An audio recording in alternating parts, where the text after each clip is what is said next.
jajaran ya musola muhajirin saya hormati dan juga muliakan, juga tidak lupa pada para sahabat, para sepuh dan para jamaah sekalian yang hadir pada kesempatan malam hari ini.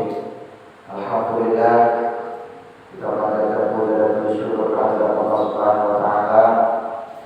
Malam hari ini malam Ahad, tepatnya kita sudah memasuki malam yang ke-14 di bulan Syawal 1443 Hijriah, bertepatan dengan 14 April 2022. Alhamdulillah kembali kita bisa melaksanakan rutinitas sekaligus melaksanakan salah satu kewajiban kita yang beberapa pekan kebelakang kita sempat tawafuf sehubungan dengan Ramadan dan juga hari raya Idul Fitri.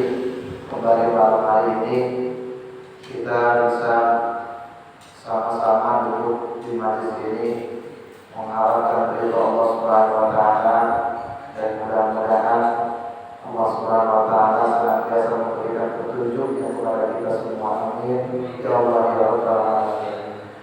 Salawat dan juga salam semoga senantiasa Allah limpahkan kepada junjungan kita Habibana wa Nabiyina Muhammad sallallahu alaihi wasallam, pada keluarga, sahabat, tabi'in, tabi'in, dan mudah-mudahan kepada kita semua selaku umatnya yang senantiasa istiqomah dalam menjalankan syariatnya. Mudah-mudahan kita tergolong orang-orang yang akan mendapatkan syafaatul uzmanya dari baginda Rasulullah Muhammad sallallahu alaihi wasallam.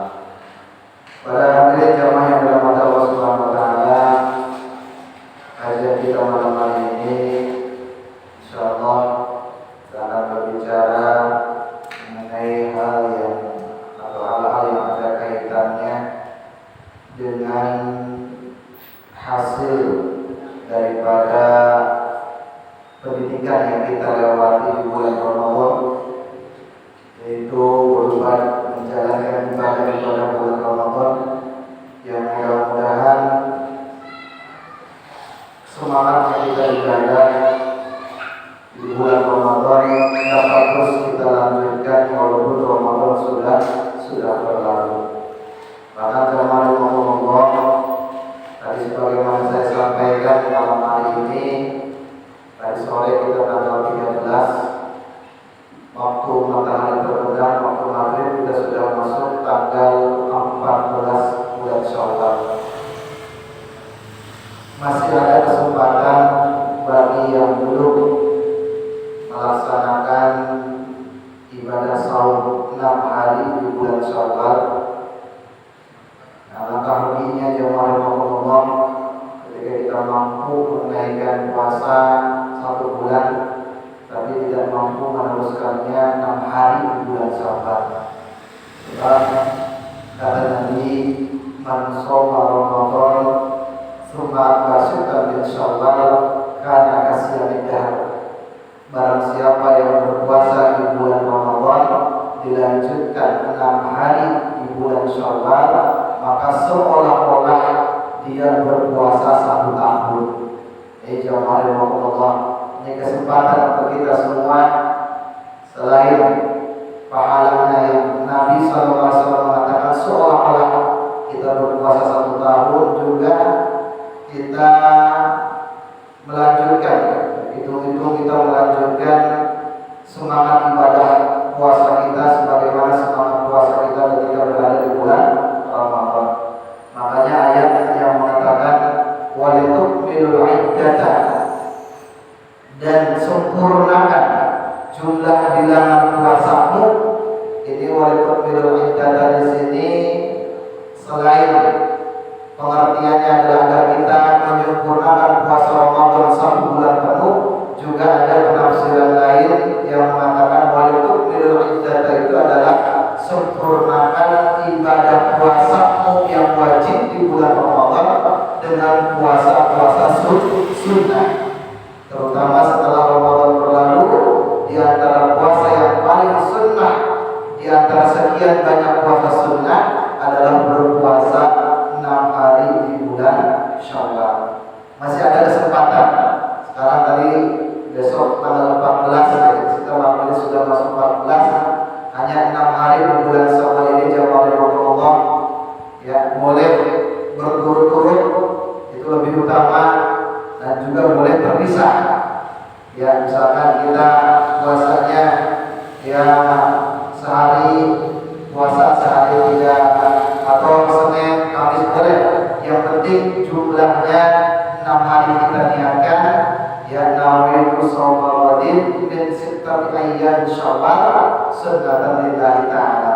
Aku niat berpuasa di 6 hari atau bagian daripada 6 hari bulan Syawal sunnah karena Allah Ta'ala. Jadi jamaah Allah, ini yang pertama mengingatkan khususnya untuk diri pribadi saya. Ya, barangkali ada jamaah yang belum menyelesaikan ibadah saum sunnah 6 hari bulan Syawal, manfaatkan. Karena sekali lagi ini cukup luar biasa jamaah Allah. Kalau kita diperintahkan berpuasa 1 tahun, saya yakin termasuk saya pribadi mungkin gak sanggup.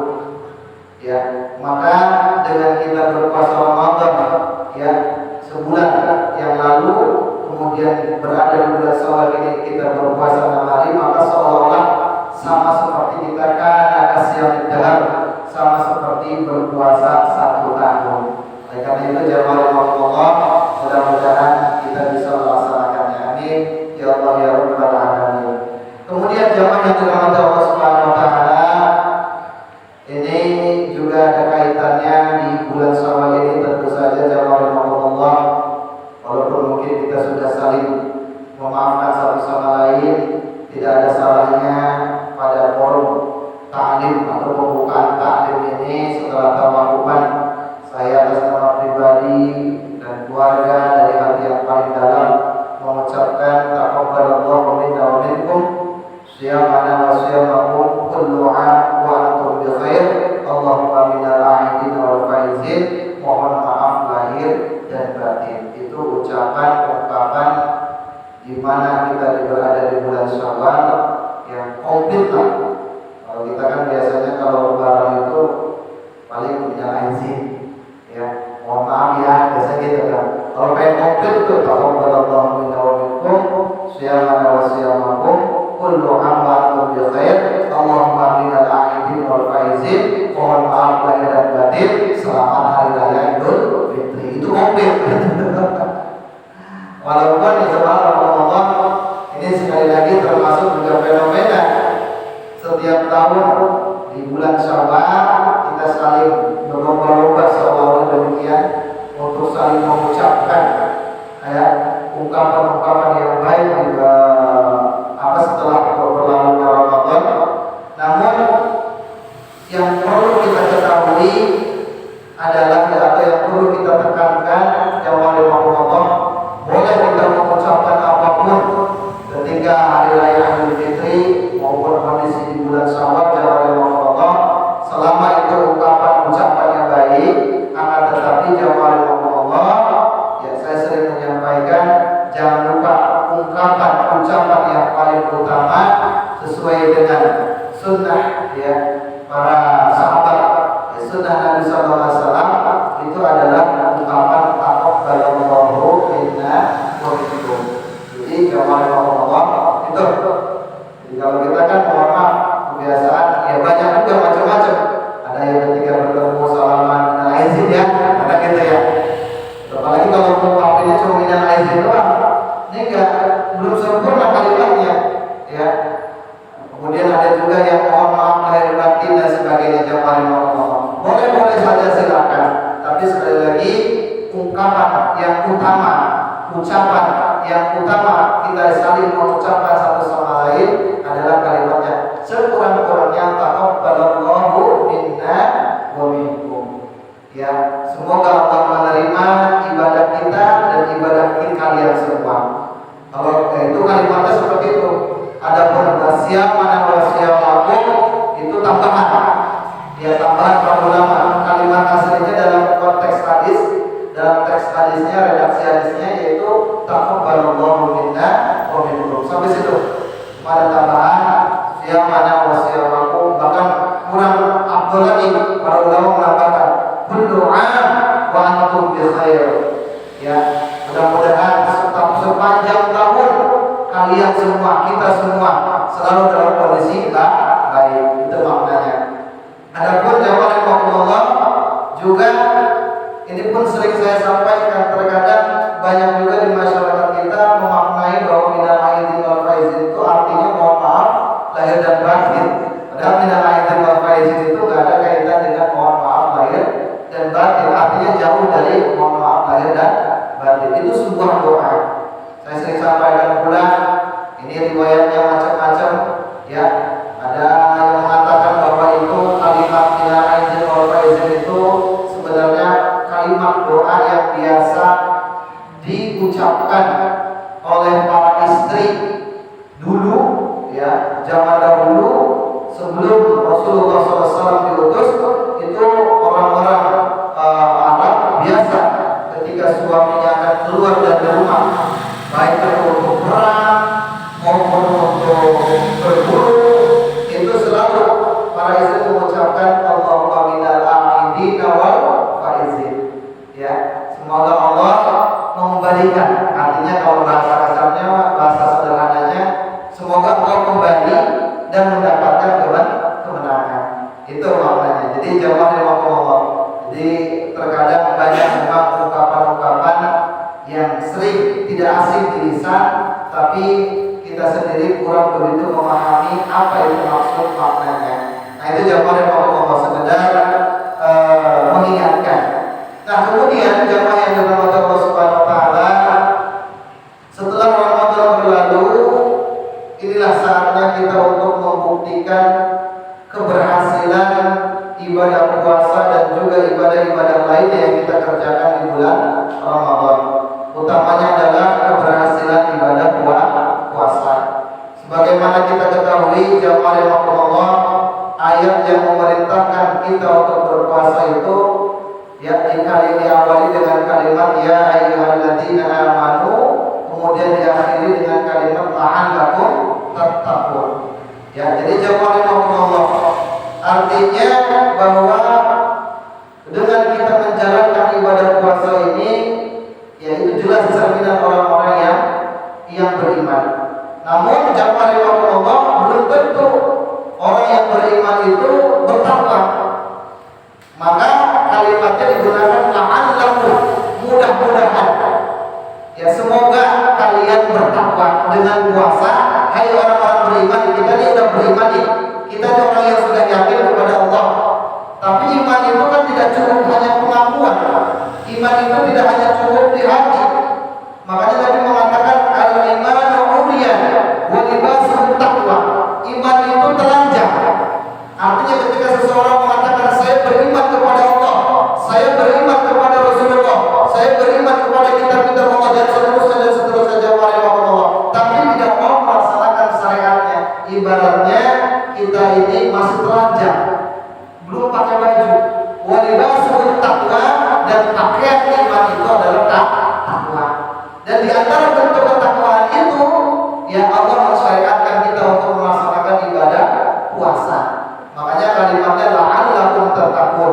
Hai orang-orang yang beriman, ya ayyuhalladzina amanu kutiba 'alaikumus shiyam kama kutiba 'alal ladzina min qablikum la'allakum tattaqun.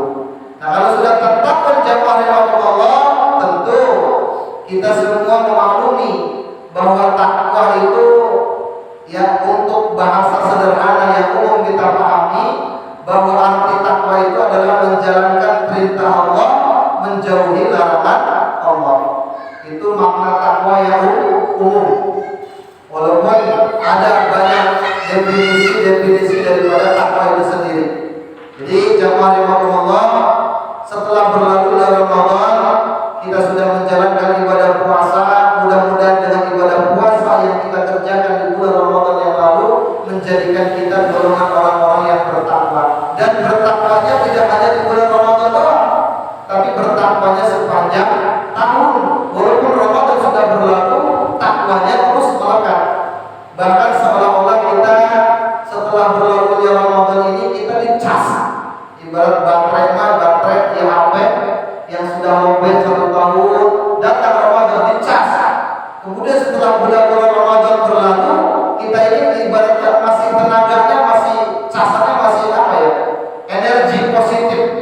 ataupun semangat ibadahnya masih penuh.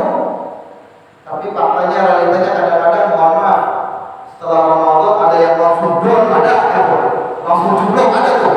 Mobil itu biasanya udah baterainya udah soal, kita selama Ramadan dicas nih. Begitu Ramadan berlalu langsung mobil itu. Ibaratnya puasanya kayak puasa ular. Ya lihat ya, puasa itu kan, ya saya sering menggambarkan zaman Rasulullah. Ada puasa itu adalah proses menjadikan sesuatu agar lebih baik. Ternyata zaman Rasulullah yang berpuasa untuk menjadikan dirinya lebih baik itu bukan hanya manusia, hewan pun untuk menjadikan dirinya lebih baik itu ada beberapa hewan, yaitu melalui metode proses puasa. Seperti ular berubah menjadi kepompong, kepompong berubah menjadi kupu-kupu liar.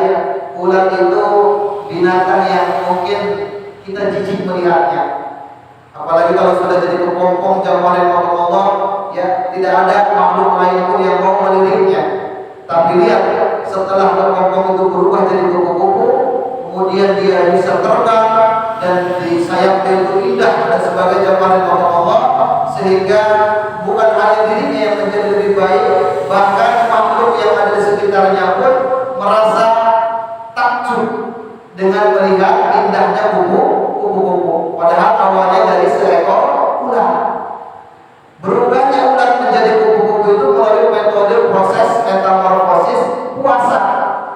Nah itu bedanya orang yang puasanya berhasil itu ibaratnya seperti puasa ular. Dia begitu berpuasa, dia baik, jadi baik tubuhnya lebih baik lagi, dan bukan hanya baik bagi dirinya, yang makhluk yang lain yang di sekitarnya pun merasa senang memandangnya, senang melihatnya. Itulah puasa yang berhasil. Beda dengan puasa ular. Ternyata zaman Allah ular pun berpuasa. Hanya bedanya zaman Allah ular itu puasanya ketika pergantian kulit. Kalau mau ganti kulit, ular itu puasa sekian hari. Nah setelah berganti kulit, ular ini memang tubuhnya jadi lebih bagus, lebih mengkilat karena kulitnya baru. Tapi bedanya ular ini karena dia berpuasa sekian hari, setelah ganti kulit, dia bukan makin baik, maka makin menakutkan, makin buas. Ya, bahkan makhluk-makhluk yang ada sekitarnya zaman Allah itu semakin takut dengan adanya ular yang setelah baru ganti kulit. Padahal proses ganti kulitnya ular itu melalui metode puasa. Nah kalau ada ibaratnya kita ngomong kita rajin, puasa kalau rajin, begitu Ramadan selesai seolah-olah apa? Hilang semua pendidikan, nilai-nilai pendidikan yang ada dalam puasa tersebut. Kita kembali kepada maksiat dan kembali kita ini tidak malas dalam beribadah, maka tidak ubahnya puasa kita ini seperti puasa ular. Oleh karena itu jamaah Allah, dikarenakan ibadah puasa ini Allah mengatakan tadi la'allakum tattaqun, yaitu agar kita menjadi golongan orang-orang yang bertakwa. Definisi takwa tadi saya sampaikan secara umum bahwa kita semua mengetahui takwa itu artinya menjalankan perintah Allah, menjauhi larangan-larangan Allah. Adapun definisi takwa yang lainnya jamaah Allah, itu para ulama mengatakan juga takwa itu bisa dikatakan takut. Ya, satu perasaan khauf, perasaan takut kepada Allah. Nah ini jamaah Allah. Ternyata takwa itu juga dari segi batinnya, dari segi zahirnya kita menjadi rajin ibadah. Dari segi batinnya dia semakin takut kepada Allah Subhanahu wa taala. Nah, kemudian jamaah Allah, Al-Qur'an juga mengatakan bahwa orang-orang yang bertakwa itu ada banyak cirinya, ada banyak tandanya. Oleh karena itu jamaah Allah, agar kita menjadi golongan orang-orang bertakwa, karena itu merupakan bagian daripada kesuksesan kita setelah menjalani ibadah puasa Ramadan. Mudah-mudahan tanda-tanda karakteristik daripada orang-orang bertakwa yang Allah sebutkan ini, insya Allah nanti akan kita sebutkan, itu mudah-mudahan ada pada diri kita semua. Amin. Ya Allah ya Rabbal Alamin. Di dalam Al-Quran surah Al-Baqarah juga sudah dikatakan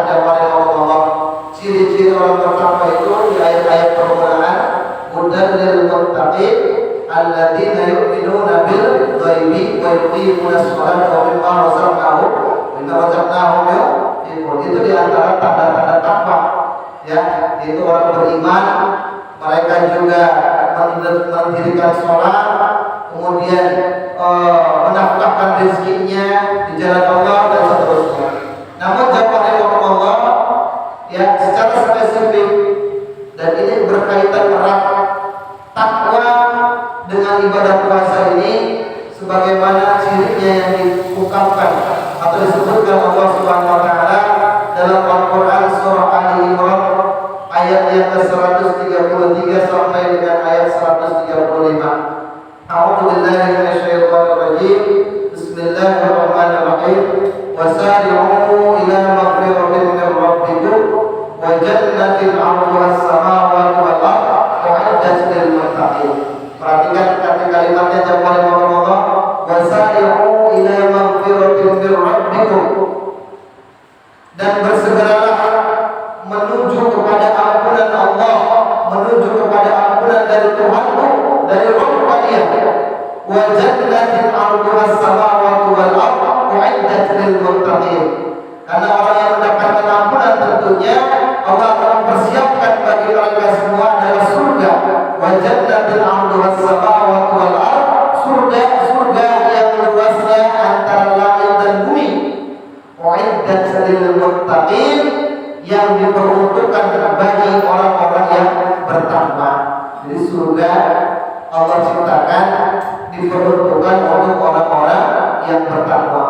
Luasnya surga ini ya lebih luas daripada langit dan bumi. Dikatakan Allahu samawati wal ardh. Luasnya surga itu ya antara langit dan bumi. Jadi antara jamaah Allah, kalau seandainya langit dan bumi ini digabung jamaah Allah, maka luas surga itu jauh lebih luas. Ya, akan tetapi jamaah Allah dikatakan bahwa surga itu tidak sembarangan orang yang bisa memasukinya, karena surga hanya diperuntukkan bagi orang-orang yang bertakwa. Baru kemudian ayat berikutnya, siapa mereka orang-orang yang bertakwa itu? Yang pertama, alladzina yunfiquna fis-sarra'i wad-dharra. Orang-orang yang bertakwa itu adalah mereka yang berinfak, mereka yang sedang menginfakkan rizkinya fis-sarra'i wad-dharra, baik di kala lapang maupun di kala sempit. Nah, ini jamaah Allah. Jadi ciri karakter orang-orang bertakwa itu kata Allah yang pertama adalah orang yang senang berinfak. Ingat, infak memang bagian daripada sedekah. Tapi sedekah itu maknanya umum. Karena kalau sedekah itu bukan hanya bersifat materi saja. Kalau sedekah itu bisa senyum pun bisa bernilai sedekah. Ya, ketika ada orang yang minta-minta, mohon maaf ya kalau kita kasih, andai pun kita kasih maaf sambil kita senyum, sudah sedekah. Tapi kalau infak ini nggak bisa dengan senyum. Infak ini jelas membelanjakan harta. Makanya jamaah Allah, ciri orang yang pertama adalah Allah katakan orang yang senantiasa selalu menyisihkan sebagian rezekinya untuk dibelanjakan di jalan Allah, baik di kala lapang maupun di kala sempit. Jadi infak itu harus berupa materi. Ya, harus berupa materi, entah itu makanan, entah itu uang dan lain sebagainya. Maka sedikit banyaknya, baik di kala kita ada ya maupun di kala sempit, usahakan. Bahkan jamaah Allah biasakan ya kita dalam amalan sehari-hari, termasuk salah satu dari 7 amalan harian Rasulullah SAW yang selalu beliau kerjakan adalah berinfak, bersedekah. Itu boleh kapan saja. Jamaah Allah, intinya dalam satu hari itu targetkan berapapun kemampuan kita, usahakan agar kita menafkahkan sebagian harta kita untuk orang lain, untuk bersedekah, untuk bersifatnya sedekah maupun ya jariah dan lain sebagainya. Jadi jamaah Allah ini termasuk insyaallah orang-orang yang berinfak, yang selalu berinfak ya di jalan Allah. Selain dia termasuk bagian orang-orang yang bertakwa, di insya Allah dia juga akan mendapatkan banyak keutamaan sesuai dengan hadis Nabi SAW yang banyak sekali maknanya. Insya Allah di antaranya orang yang berinfak itu orang yang sedang berinfak, Allah akan limpah luaskan rezekinya. Jadi jamaah Allah, ini rahasianya jamaah Allah. Harta kita ini kalau diibaratkan seperti sumur. Sumur jamaah Allah, kalau airnya sering kita ambil itu makin dari bawah itu makin mengalir. Tapi kalau sumur itu jarang diambil airnya, ya rezekinya segitu-gitu aja. Tapi kalau rezeki kalau sumur itu air sering kita ambil, apalagi bermanfaat untuk orang banyak yang Allah, maka sumber airnya itu akan si air tersebut akan terus mengalir daripada sumur tersebut. Beda dengan sumur yang tidak pernah diambil atau tidak pernah diambil airnya. Itulah cara Allah perumpamaan orang yang berinfak sedekah. Semakin banyak kita berinfak bersedekah, jamaah Allah, insya Allah jalan rezeki terbuka luas.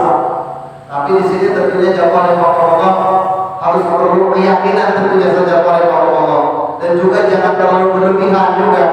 Mohon maaf, sebabnya beberapa waktu yang lalu kan ada juga yang viral di jamaah Allah. Ayo mau sedekah berapa? Kan gitu kan? Mau sedekah berapa? Nanti dijamin besok dapat aku dapat, jangan begitu. Ya, kita bersedekah insya Allah itu sudah merupakan kepastian yang Allah janjikan kepada orang-orang berinfak, itu dijamin akan dibuka pintu rezekinya. Ya, jadi kalau kita bersedekah hari ini seolah kita membuka rezeki, membuka pintu rezeki yang baru. Kita bersedekah rezeki lain tempat, kita akan membuka rezeki yang lain. Nah itu jawaban yang Allah. Tapi juga jangan berharap mana saya sudah sedekah, tapi kok nggak dapat nah gitu, nanti kecewa. Jadi harus semuanya karena Allah. Itu yang pertama jawaban yang Allah. Panjang lebar kalau dijelaskan jawaban yang Allah. Intinya yang garis bawahnya adalah satu, orang yang bertakwa itu cirinya kata Allah, alladzina yunfiquna fis-sarra'i wad-dharra, yaitu orang-orang yang menginfakkan sebagian rezekinya di jalan Allah, baik di kala lapang maupun di kala sempit. Ya, kalau kita punya duit habis gajian, ya infaknya 100.000, ya. Kemudian kalau misalkan pertengahan bulan 50.000 misalkan gitu ya. Akhir bulan ya 5.000 nggak apa-apa. Yang penting ada target. Kalau bisa sedekah infak sedekah itu tiap hari harus jadi program. Ya, kalau sholat kan alhamdulillah kita sholat ini tiap hari sudah jadi program. Sholat lima waktu, zuhur, asar, maghrib, terus tiap hari mau kita kan sudah jadi program. Tapi usahakan agar ibadah-ibadah lainnya jangan mandek. Jadi kadang-kadang kita cuma jalan, sholat jalan, ibadah lainnya itu jadi mandek. Ada sedekahnya jangan mandek, sesuai dengan kemampuan kita. Ketika kita nggak bisa memberikan kepada orang lain, kelompok amal bersama mandiri selalu terbuka kan gitu untuk jalan kita bersedekah. Jadi targetkan. Itu jawaban Allah. Nah kemudian yang kedua, ciri orang-orang yang bertakwa itu kata Allah dijelaskan dalam Al-Quran, wal hazimin al-ghaiz. Orang-orang yang bertakwa itu yang kedua, tadi apa yang pertama kan? Orang bertakwa cirinya senang menginfak, senang berinfak. Baik lagi bokeh, ya apalagi ketika sedang habis gajian, itu senang berinfak. Itu satu. Yang keduanya wal hazimin al-ghaiz. Orang-orang bertakwa itu ciri yang kedua adalah wal hazimin al-ghaiz. Orang yang pandai menahan kemarahan. Ini kita ini kan jamaah Allah, yang namanya marah itu kan sudah bagian dari karakter hidup manusia. Ya, bukan berarti kita ini nggak boleh marah. Tapi kalau kita sedang marah, jangan sampai berbuat sesuatu hal yang tidak pantas. Nah itu saja jawaban Allah. Karena kita ini manusia. Jangankan kita, Nabi pun marah. Tapi marahnya itu memang tidak sampai kepada hal-hal yang keji. Mohon maaf. Terkadang kalau orang marah itu sampai paling kurang, paling sedikit kadang-kadang keluar ucapan-ucapan kotor. Kalau dimarah, ya kan begitu. Ya. Bahkan Nabi mengatakan jawaban Allah. Ya. Orang yang hebat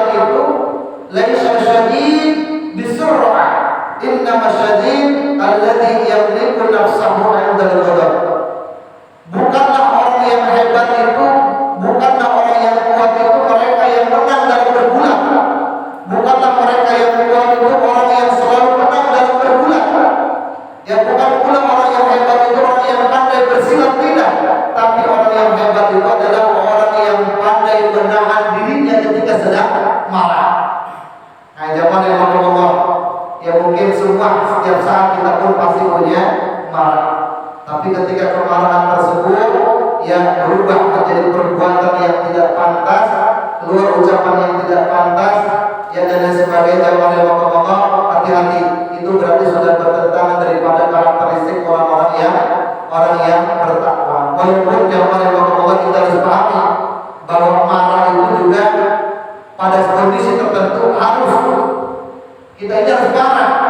Contoh ketika kita jihad perang harus marah. Kalau kita tahan marah ya udah nggak jadi perangnya. Ya artinya bahwa marah pun ada 3 macam. Kata para ulama, marah itu ada dari Allah, marah itu ada karena Allah, marah itu ada karena nafsu, marah itu ada karena setan.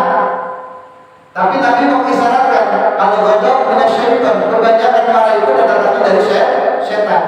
Walaupun awalnya kita marah karena Allah. Ya, misalkan kita nih, mohon maaf ya, anak yang agak mau sholat, ya kita suruh sholat, sampai kita marah tuh. Ya kemudian dari kemarahan itu kalau tidak terkendali, ditumpangi oleh setan. Akhirnya apa? Nyuruh anak, tapi dengan ucapan-ucapan yang kurang pantas. Berarti marahnya sudah terkontaminasi dengan kemarahan dari setan. Anak yang mau sholat, orang tua wajib marah. Wajib marah, jangan didiemin. Ya, nah ini jamaah yang Allah. Ini contoh. Kalau kita marah melihat kemungkaran itu datang dari Allah. Ketika melihat kemaksiatan di mana-mana kita marah, itu datang dari Allah. Tapi ketika kita berlebihan dalam mengekspresikannya sampai timbul ucapan yang tidak pantas, perbuatan yang kurang pantas, maka itu sudah ditumpangi oleh marahan dari setan. Nah ini jamaah yang Allah. Orang yang bertakwa yang kedua Allah mengatakan adalah yaitu al-kazimin al-ghaiz, orang yang pandai menahan kemarahan. Makanya jamaah yang Allah, ada adab yang dicontohkan oleh Nabi ketika kita sedang marah. Itu diantaranya kita memperbanyak istighfar. Makanya kalau orang marah istighfar kan gitu ya, istighfar ya. Ada juga doa Allahumma azhib ghaizal qalbi. Ada juga doa yang lain-lainnya. Bahkan ada yang ketika kita sedang marah dalam kondisi berdiri, Nabi menganjurkan duduk. Kalau sedang duduk masih marah-marah juga, suruh berbaring. Kalau berbaring masih marah-marah juga, itu masih berbaring masih ngoceh-ngoceh baik gitu ya. Berbaring masih ngoceh-ngoceh baik gitu ya. Suruh wudu kan gitu. Wudu sudah wudu masih marah-marah juga, ya sholat 2 rakaat. Nah itu jawaban yang Allah. Mudah-mudahan karakter yang kedua ada pada diri kita semua. Walaupun mungkin kita tidak sepenuhnya, kita memang tidak bisa seperti Nabi, tapi minimal kita bisa mengurangi dan mensikapi ketika kita sedang marah.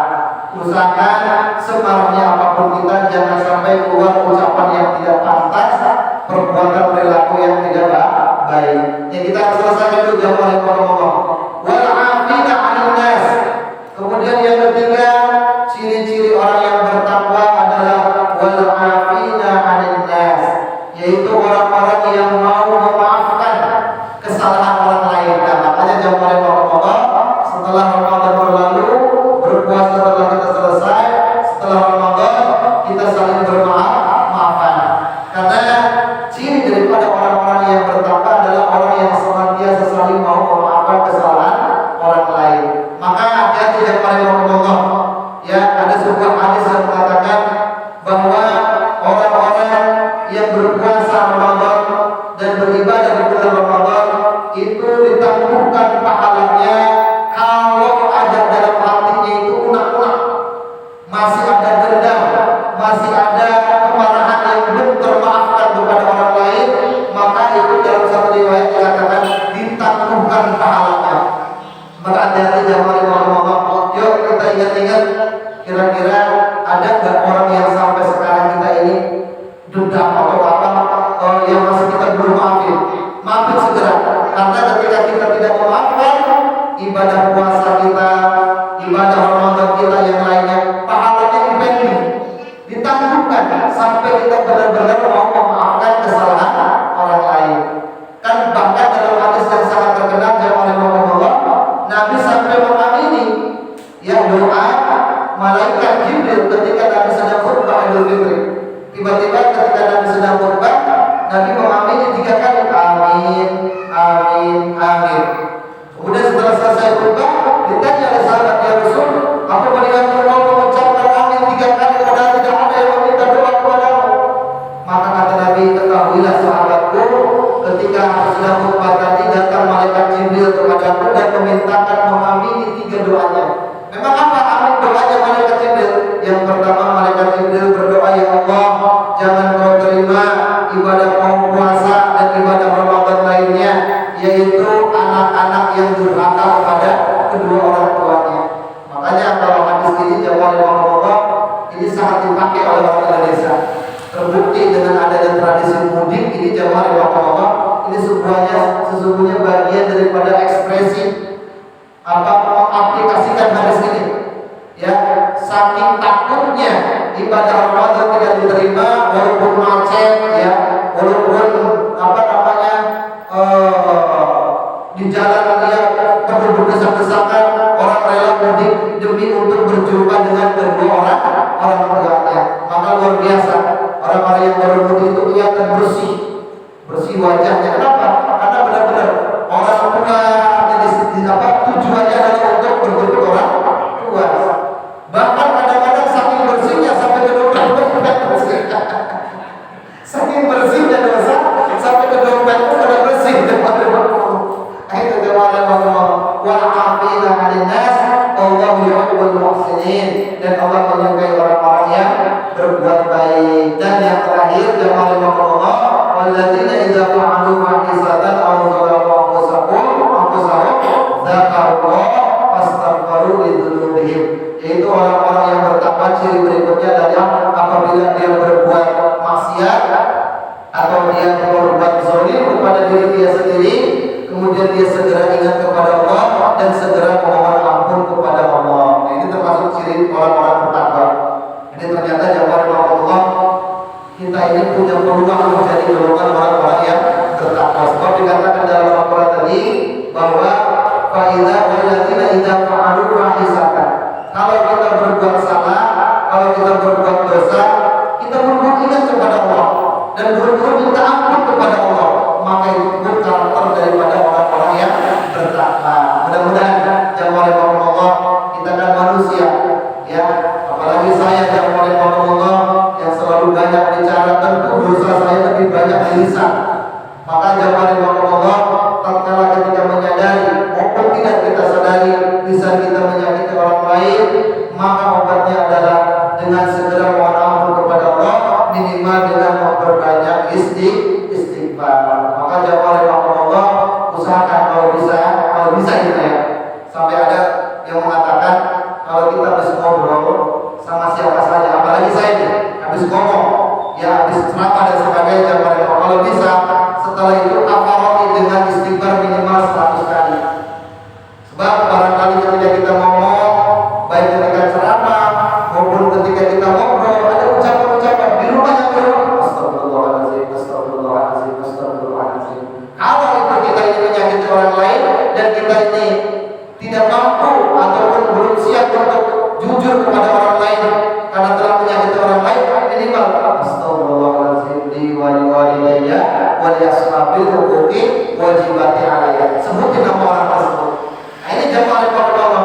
Hal ini termasuk yang harus kita lakukan karena dosa perdosaan kita terhadap Allah itu mudah, cukup dengan istighfar. Tapi dosa perdosaan ya dengan taubat lah. Ya, tapi dosa perdosaan dengan sesama manusia itu sulit karena tidak hanya cukup istighfar, tapi kita benar-benar harus mendapatkan maafnya dari orang tersebut. Nah, sekarang mohon maaf, kita kan lebaran saling minta maaf, maafin ya. Semua jawabannya apa? Ya sama-sama. Kan begitu. Kenapa bilangnya sama-sama? Kenapa orang lain memaafkan? Karena dia nggak jujur apa kesalahannya. Coba kalau jujur, maafin saya kemarin saya bisa ngomongin bapak. Ada nggak yang begitu? Nggak ada, harus seperti itu. Nah, kalau kita khawatir, kalau kita jujur, waduh nanti jadi rame. Maka tadi solusinya kata Imam Ghazali, doakan orang yang pernah kita omongin, doakan orang yang pernah kita zalimi agar dia mendapatkan ampunan. Minimal tadi astagfirullahaladzim li walidayya wa li ashabil huquqi wajibati alayya. Ada kalimat wa li ashabil huquqi